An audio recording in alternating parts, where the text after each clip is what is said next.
I'm Dr. Angela McBurdy of DoctorFlute.com, and today's flute tip is on how to form a great flute embouchure.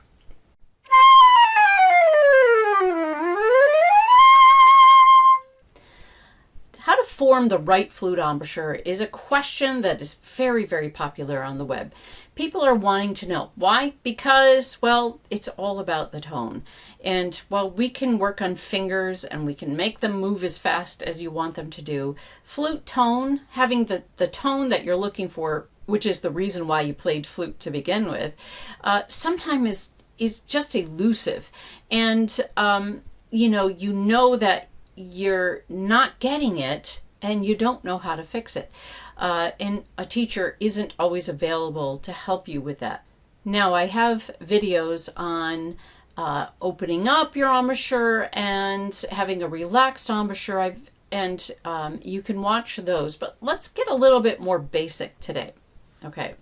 Now, the first thing that you want to do is let's line up this embouchure hole with the keys.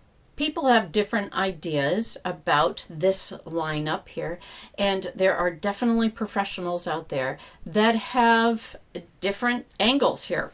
This embouchure hole to the keys, it's different. One of my favorite flute teachers that really got me on the path to where I needed to go, which her name was Georgetta Maiolo. Loved that teacher. She, I believe, unless she changed through the years as we are wont to do, but she played with this flute head joint rolled in a little bit more. And that's great. You can get a good tone different ways. But, I think the best place to start is let's just put it in line. So I look down and say, it's slightly off center. I'm going to move it ever so little bit there and put it just a bit more in line.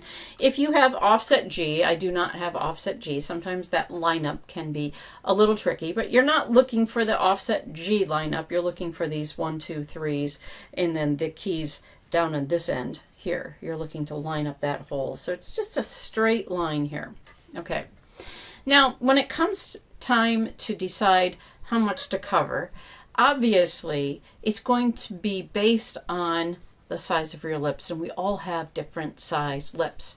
So it's going to be different. And what works for me and how much I cover is different because I have a little bit thicker of a lower lip than if you have very thin lips, okay? But we can, I think we can approximate where you should go.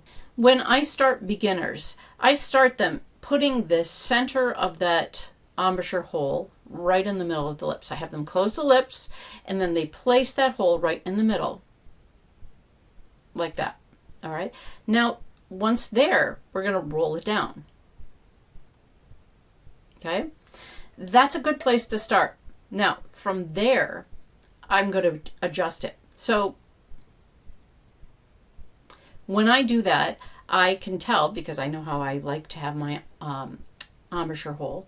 It's a little bit high. So now I'm going to move it. For me, I like it a little bit lower. I get the best tone there. Okay. Now, what you're going to do is probably you want to use the mirror because this is what's going to be the key. You can read books and definitely have different ideas about how much to cover. I think that you want to cover maybe 2/3. About 2/3 of that embouchure hole. But the key here is use the mirror, because if you are looking in the mirror and you see almost the entire hole in the mirror, you probably are going to you've rolled out too far. And that means you're going to need to bring it in a little bit. Now, so far, we haven't moved it up or down on the lip. It's just where it is when you rolled down from the center of your lip. That's okay. We'll worry about that in a second. So you're rolling down and you're looking in the mirror. What I want to see in the mirror is a little bit of this outer edge. I want to be able to see that edge and maybe a little bit of the hole. And if I do,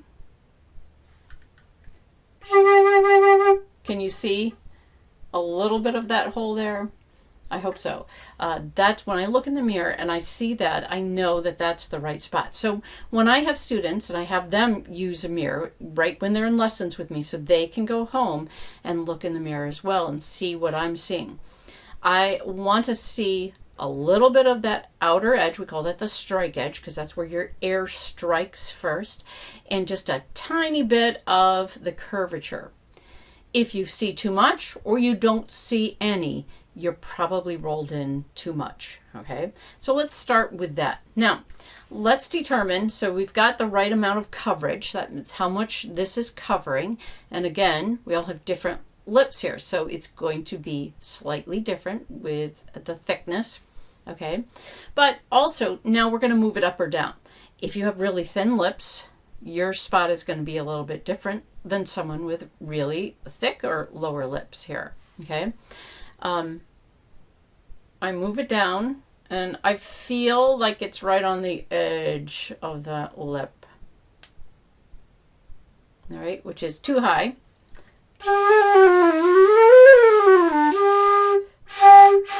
It's very airy there because I can't find the right spot.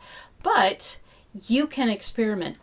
It's just because that's where it lands doesn't mean it's permanently there. I'm moving it down, and now I'm going to move it down or up until I feel like, okay, there was a good tone, and now I've lost the tone again. I'm going to, if you're down too far,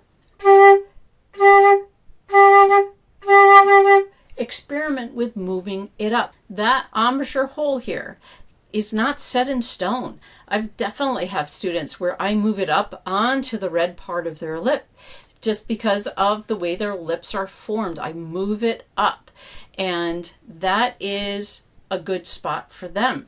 When they tongue any note, we're just, and generally the C chromatic tonguing exercise, which I've talked about in other videos, this one,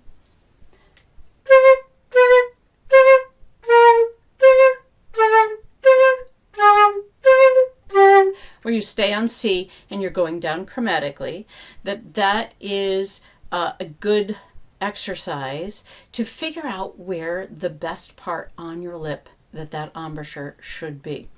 So when you are experimenting with your embouchure because you don't get the tone you want, then let's take a look at how you're putting this tone hole on your lip.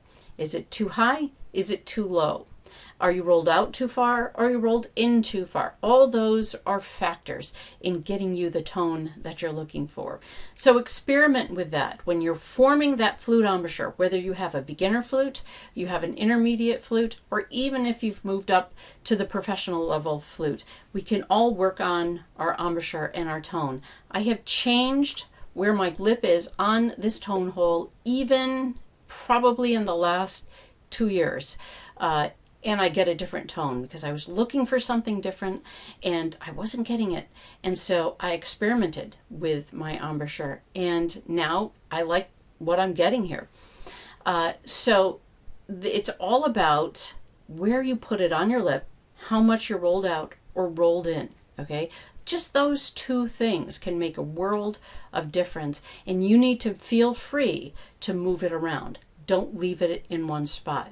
Then there's all these other factors that I've talked about in other videos, opening up your teeth, opening up your lips, keeping this relaxed. That is a more complicated issue, but if your first steps are to see how are you forming that embouchure, all right? Are you moving it down? Is it up too high? Is it low? Too low? Don't be caught up where it is, but think about the sound you're getting. The sound will tell you where you should have it and how much you should cover. When you're rolling it out or rolling it in, tongue that a couple times. I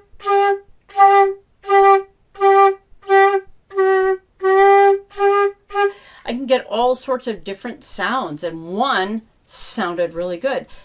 My ear is going to tell me that's where the embouchure needs to be. All right, you experiment with that, but use the mirror because that is your best friend in telling you where that embouchure should be.